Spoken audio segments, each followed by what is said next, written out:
रोज नया नया तमाशा खड़ा किया जाता है। आजकल 2 दिन से टीवी में चल रहा है कि प्रधानमंत्री जी के सुरक्षा में चूक हो गई। 24 घंटा यही चल रहा है। एक तो प्रधानमंत्री के पास 56 इंच का सीना है, तो फिर उनके घबराने की क्या जरूरत है।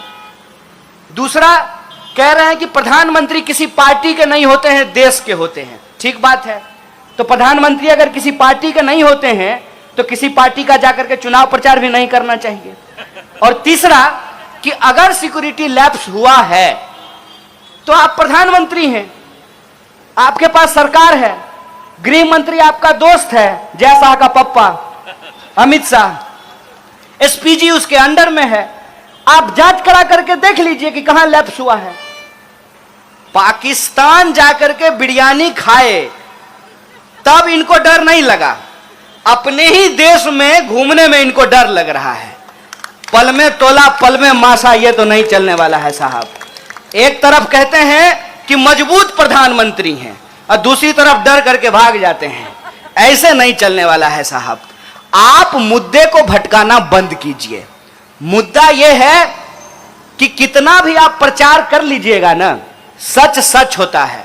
एक बात बताइए कि नारियल के पेड़ के नीचे खड़ा हो जाएं और हम 1 लाख बार बोले आम है आम है आम है, तो नारियल आम हो जाएगा।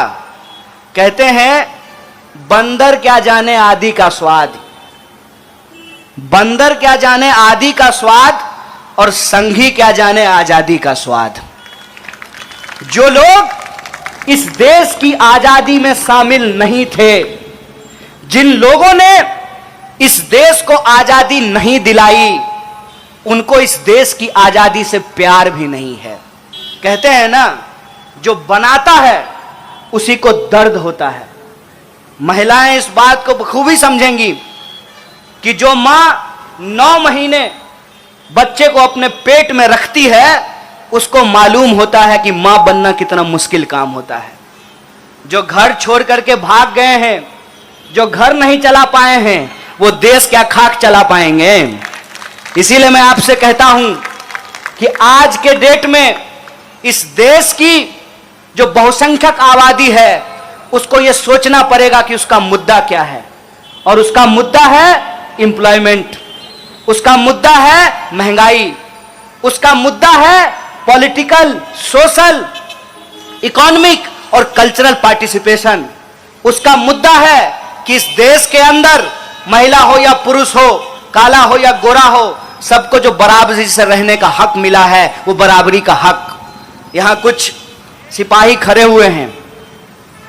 ये संविधान की ही ताकत है कि सिपाही जो डंडा लेकर के खड़ा है, उसका वोट भी एक होता है, और इनके जो डीसीपी और डीजीपी होंगे, उनका वोट भी एक होता है। ये देश के लोगों का मुद्दा है, और इस मुद्दे से लोगों का ध्यान भटकाने के लिए तरह तरह का तमाशा रचा जाता है, तरह तरह का तमाशा खड़ा किया जाता है।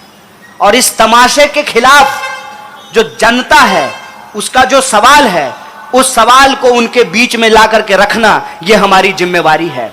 और इस जिम्मेवारी को कांग्रेस पार्टी हर हालत में उठाएगी। आजकल कांग्रेस पार्टी के लिए कुछ नए नए शब्द गढ़े गए हैं। जैसे मैं जब आ रहा था तो मुझे किसी ने कहा कि टुकड़े टुकड़े का पोस्टर लगा दिया है। हमने कहा कि देखिए, हम बड़ी प्राउडली कहते हैं कि हम टुकड़ा टुकड़ा करेंगे भाजपा का। इतना टुकड़ा करेंगे ना कि फिर ये फेविकॉल क्या फेविक्विक लगाने के बाद भी ये जुड़ नहीं पाएगा। और ये जितनी कोशिश कर लें, ये 3 आरोप लगाते हैं मुख्य रूप से। एक, हिंदू विरोधी होने का, तो मेरा तो नाम कन्हैया है। दूसरा, सेना विरोधी होने का।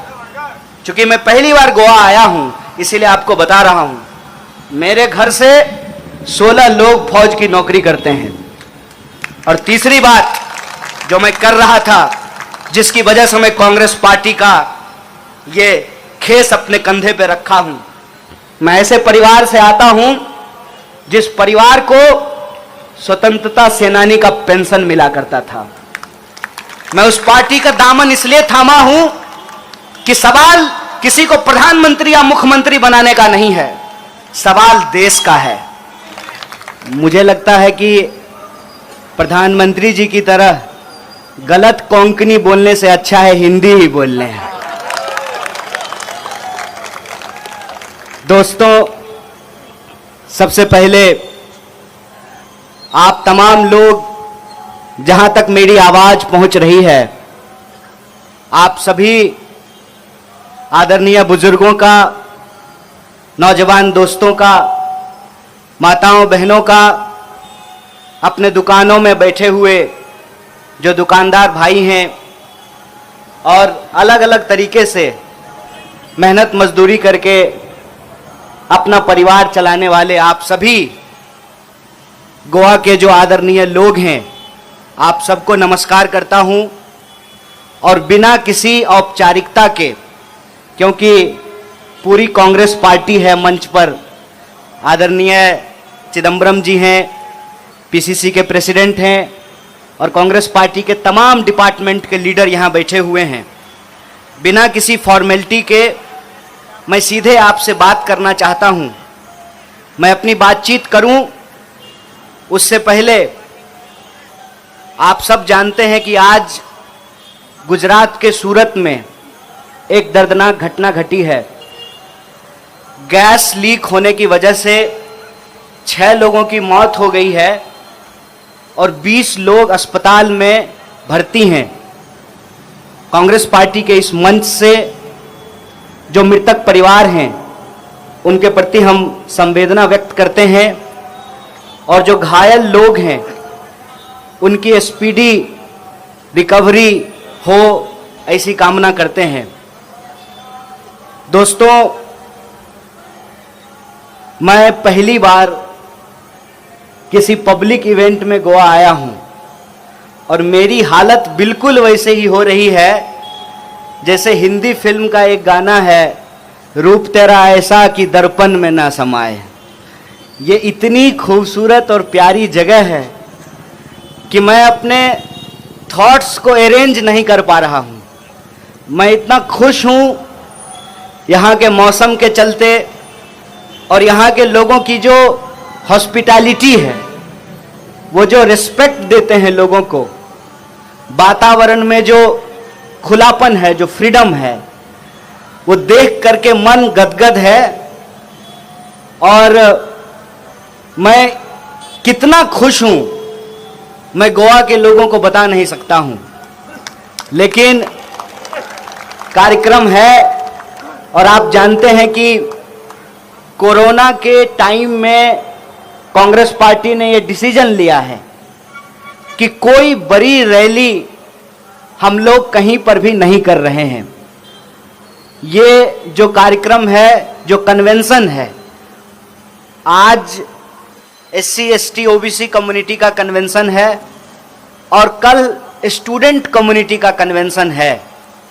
तो उस तरीके से ये कोई बड़ी रैली नहीं है, इसीलिए इस कार्यक्रम को करने की हमारी ज़रूरत इस रूप में सही है कि हम लोग कोई बड़ा गैदरिंग नहीं कर रहे हैं। साथ ही साथ एक सिचुएशन में हम लोग फंस गए हैं। सिचुएशन ये है कि एक तरफ दिल्ली में सरकार में जो बैठे हुए लोग हैं दिन में रैली करते हैं और शाम में कोरोना से कैसे लड़ा जाए इसके लिए मीटिंग बुलाते हैं। तो आम लोगों को यह समझ में नहीं आ रहा है कि क्या करें। फिल्म स्टार फिल्म बना रहे हैं, पॉलिटिकल लीडर भाषण दे रहे हैं, बड़ी बड़ी रैलियां कर रहे हैं और आम आदमी को कहा जा रहा है कि आप घर में बैठ करके कोरोना से लड़िए। और आप गोवा के लोग हैं, आप जानते हैं कि कोरोना के चलते आपको किस सिचुएशन से गुजरना पड़ा है। एक तो कम आबादी होने के बावजूद 14-15 लाख आबादी होगी बमुश्किल यहाँ की, टोटल पॉपुलेशन होगा, लेकिन यहाँ भी सेकेंड वेव के दौरान लोगों को ऑक्सीजन सिलेंडर नहीं मिले थे। और आप जानते हैं, मैं दिल्ली की कहानी आपको बता रहा हूं। देश के तमाम बड़े हॉस्पिटल दिल्ली में हैं। 80,000 रुपए में ऑक्सीजन के सिलेंडर बिके हैं। दिल्ली से गुड़गांव ले जाने के लिए 1-1 लाख रुपया एम्बुलेंस ने मरीज के घर वालों से लिया है। और अभी ज्यादा दिन हुआ नहीं है, ये पिछले ही साल की कहानी है। अभी तीसरी लहर फिर आने को तैयार है और सरकार सारा फैसला चुनाव को ध्यान में रख करके कर रही है। एज ए पॉलिटिकल पार्टी हमारी ये रिस्पॉन्सिबिलिटी है, लेकिन अगर सरकार ही चाहती है कि चुनाव हो, चुनाव आयोग ही चाहता है कि चुनाव हो, ऑनरेबल कोर्ट के इंटरवेंशन के बाद भी ऐसा सिचुएशन है, तो हम लोग क्या कर सकते हैं। लेकिन फिर भी हमारी पार्टी ने यह डिसीजन लिया है कि हम कोई बड़ी रैली नहीं करेंगे, लेकिन छोटे छोटे कन्वेंशन हम करेंगे। और ये कन्वेंशन करना इसलिए जरूरी है कि जब चुनाव हो तो कम से कम जो देश के लोग हैं, जो राज्य के लोग हैं, जो स्टेट के लोग हैं, उनके मुद्दों पर चुनाव हो। इसीलिए गोवा पीसीसी ने यह फैसला लिया कि हम 2 कन्वेंशन करेंगे। एक कन्वेंशन में आप सब लोग बैठे हुए हैं, दूसरा कन्वेंशन कल होगा। यह कन्वेंशन हम लोग क्यों कर रहे हैं? सबसे पहला सवाल यह है, यह कन्वेंशन हम लोग इसलिए कर रहे हैं कि हम लोग डेमोक्रेसी के अंदर एक ट्रेंड देख रहे हैं। ट्रेंड क्या है कि चुनाव को पूरे तरीके से लोगों के जो इश्यूज हैं, जो पीपुल्स इश्यूज हैं, उससे डाइवर्ट कर दिया गया है। मैं रास्ते में आ रहा था, कोई ऐसा इलेक्ट्रिसिटी का पोल नहीं है जिसपे 32 दांत निकालता हुआ प्रधानमंत्री का फोटो नहीं है। और हर फोटो पे एक बात लिखा हुआ है, 10 वर्षा विकासाची। और कह रहे हैं, इतनी कोंकणी मुझे आती है कि 10 वर्ष में विकास की क्या कहानी लिखी गई है। और दावा उनका यह है कि गोवा में डबल इंजन की सरकार है। मैं बिहार से आता हूं, बिहार में भी डबल इंजन की सरकार है। अब यह बात मैं आपको क्यों कह रहा हूं, क्या आप जानते हैं कि बिहार में भी बीजेपी सरकार में है। और बिहार की हालत यह है, कहां है बिहार? वहां से लोग काम करने के लिए गोवा आते हैं। अगर डबल इंजन की सरकार होने से विकास होता तो बिहार के लोगों को गोवा आकर के काम करने की जरूरत नहीं थी। मतलब यह प्रचार है, मतलब यह झूठ है। जैसे आप टीवी देखते हैं तो टीवी में ऐड आता है। क्या ऐड आता है? ऐड आता है कि फेयर एंड लवली लगाने से मुंह गोरा हो जाता है। ट्राई किए हैं? किसी का मुंह गोरा हुआ है? यह प्रचार है। और प्रचार की हालत यह है, मैं आपको बता दूं, सरकार की एक योजना है, बेटी बचाओ बेटी पढ़ाओ। बेटी बचाओ बेटी पढ़ाओ का जो टोटल बजट है, उसको अगर देश की लड़कियों के ऊपर डिवाइड किया जाए तो एक लड़की के ऊपर 3 पैसा मिलेगा। कितना? एक टॉफी भी नहीं खरीद सकते हैं आप 3 पैसे में। टॉफी भी कम से कम 2 रुपए में आता है। और उसका 77% बजट, मतलब 100 में से 77 रुपया सिर्फ और सिर्फ ऐड पे खर्च किया गया है।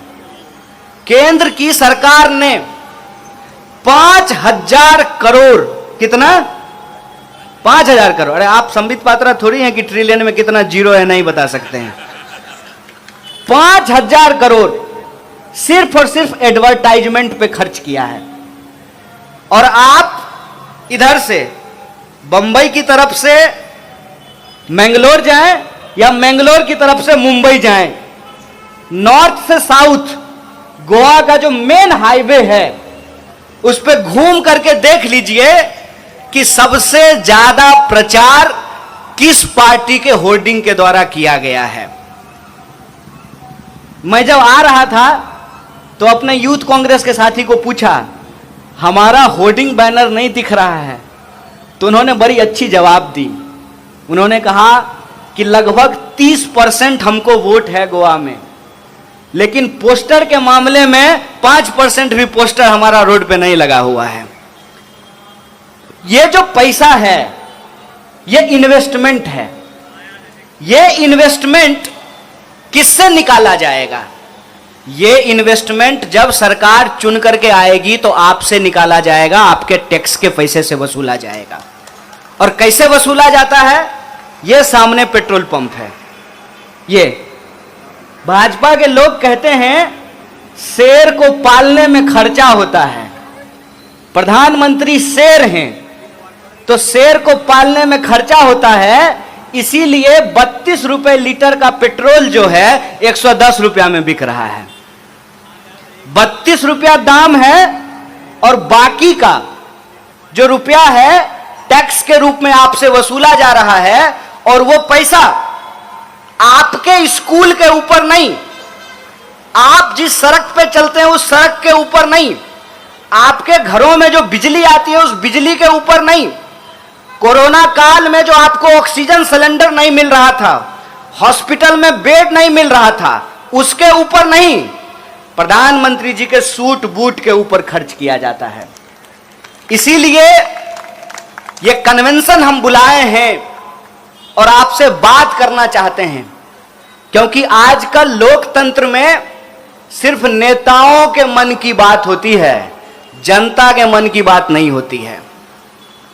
जनता के मन की बात क्या है? जनता के मन की बात यह है कि लोकतंत्र, डेमोक्रेसी देश के लोगों से बनता है। और हमसे पहले जो इस मंच का संचालन कर रहे थे उन्होंने एक बड़ी अच्छी बात कही कि कौन है बहुजन?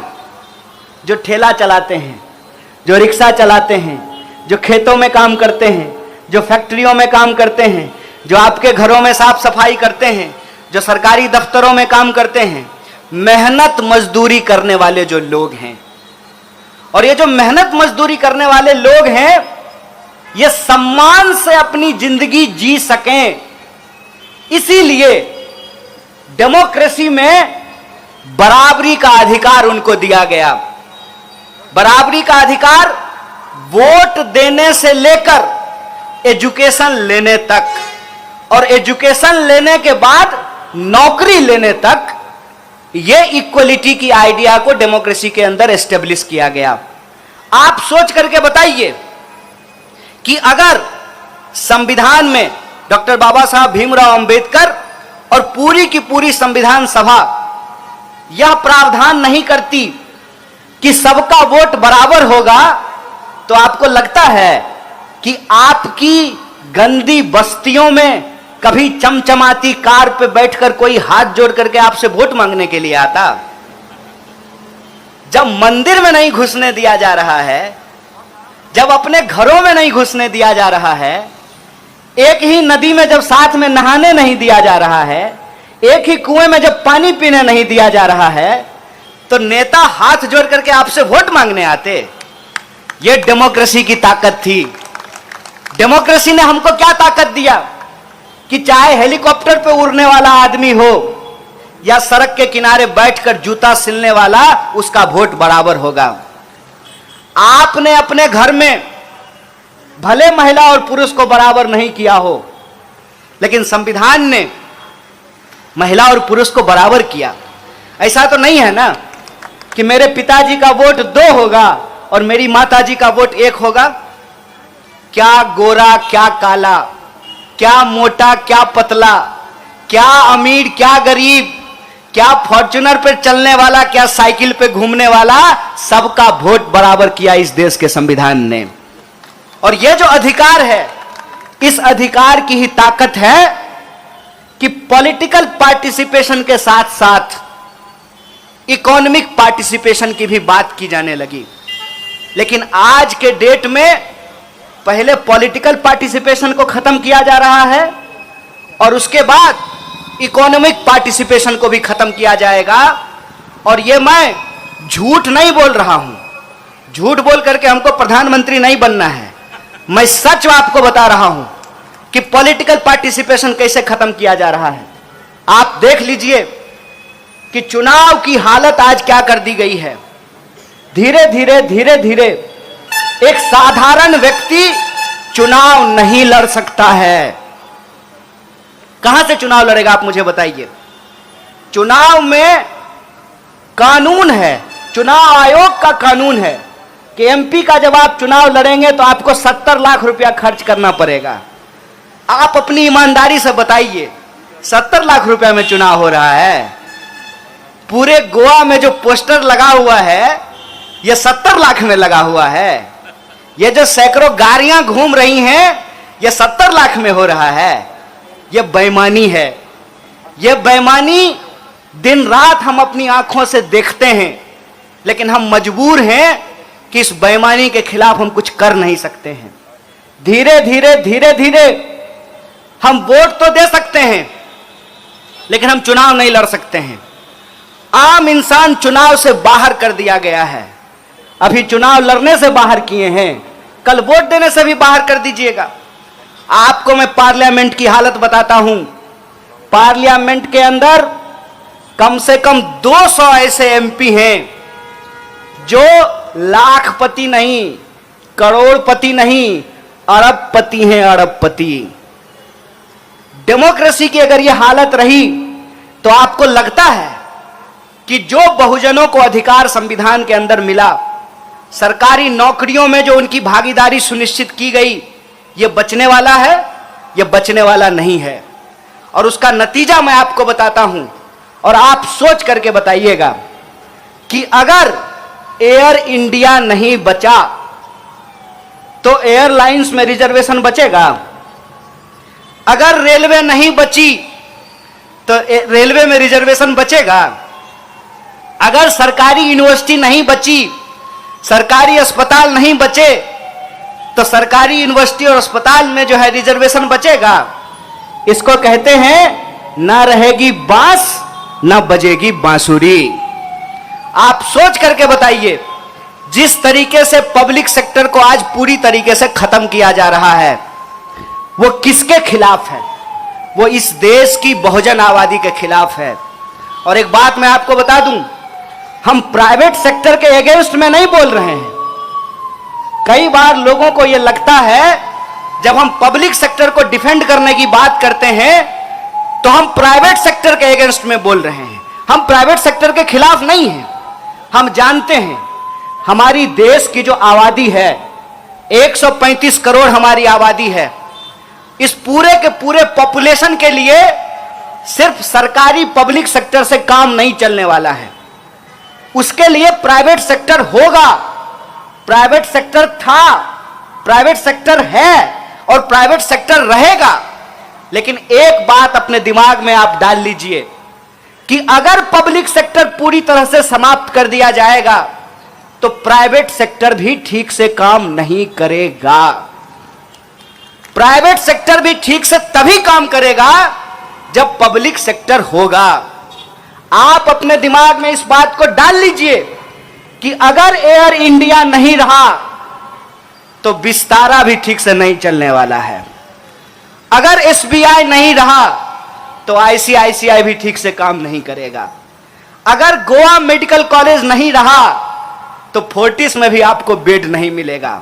सोच करके बताइए, अभी कोरोना हुआ है, दूसरी लहर गई है, तीसरा लहर आया है। जब सरकारी अस्पतालों में बेड नहीं मिल रहा था तो प्राइवेट अस्पताल में बेड मिल रहा था क्या? नहीं मिल रहा था। आप सोच करके बताइए कि अगर सरकारी स्कूल पूरे तरीके से खत्म कर दिए जाएं तो प्राइवेट स्कूल ठीक से काम करेंगे? मैं आपको बताता हूं, आपको सोच करके हैरानी होगी कि दिल्ली के अंदर हालत क्या है। दिल्ली के अंदर एलकेजी में एडमिशन लेने के लिए 5 लाख 10 लाख रुपए का डोनेशन देना पड़ता है। और बच्चे का इंटरव्यू नहीं होता है, मां बाप का इंटरव्यू होता है। पढ़ाना बच्चे को है, इंटरव्यू माँ बाप कर ले रहे हैं। सरकारी स्कूल इसलिए होना जरूरी है कि जो लोग नहीं अफोर्ड कर सकते हैं वो सरकारी स्कूल में पढ़ेंगे, और जो लोग अफोर्ड कर सकते हैं वो प्राइवेट स्कूल में पढ़ें। प्राइवेट स्कूल क्या, वो ऑक्सफोर्ड चले जाएं, कैम्ब्रिज चले जाएं, अमेरिका चले जाएं, लंदन चले जाएं, दुनिया के किसी कोने में जाकर के पढ़ें।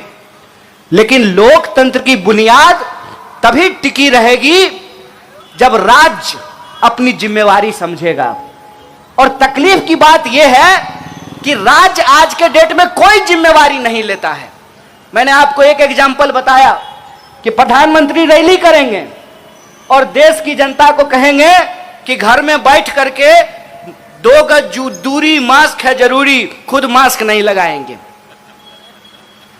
देश बचाने की जिम्मेवारी जनता की, टैक्स देने की जिम्मेवारी जनता की, कोरोना से लड़ने की जिम्मेवारी जनता की।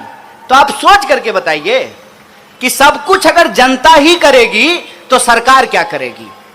सरकार आखिर हम क्यों चुनते हैं? आप सोच करके बताइए कि अगर एयर इंडिया नहीं होगा तो हम विमान मंत्री लेकर के क्या करेंगे? अगर रेलवे नहीं होगा तो हम रेल मंत्री लेकर के क्या करेंगे? जब शिक्षा ही नहीं बचेगी तो हम शिक्षा मंत्री लेकर के क्या करेंगे? और इसीलिए मैं ये सवाल पूछता हूं कि अगर सरकारी अस्पताल नहीं होना चाहिए, सरकारी स्कूल नहीं होना चाहिए, तो सरकारी प्रधानमंत्री लेके क्या करेंगे? ढोलक बजाएंगे? क्यों टैक्स देंगे सरकार को?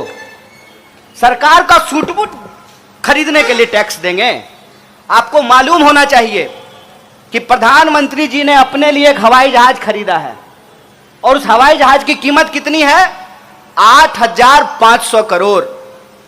और अभी 12 करोड़ या 16 करोड़ का कार खरीदा है। 16 करोड़ का कार खरीदा है। काहे भाई? तो सुरक्षा, प्रधानमंत्री की सुरक्षा होगी।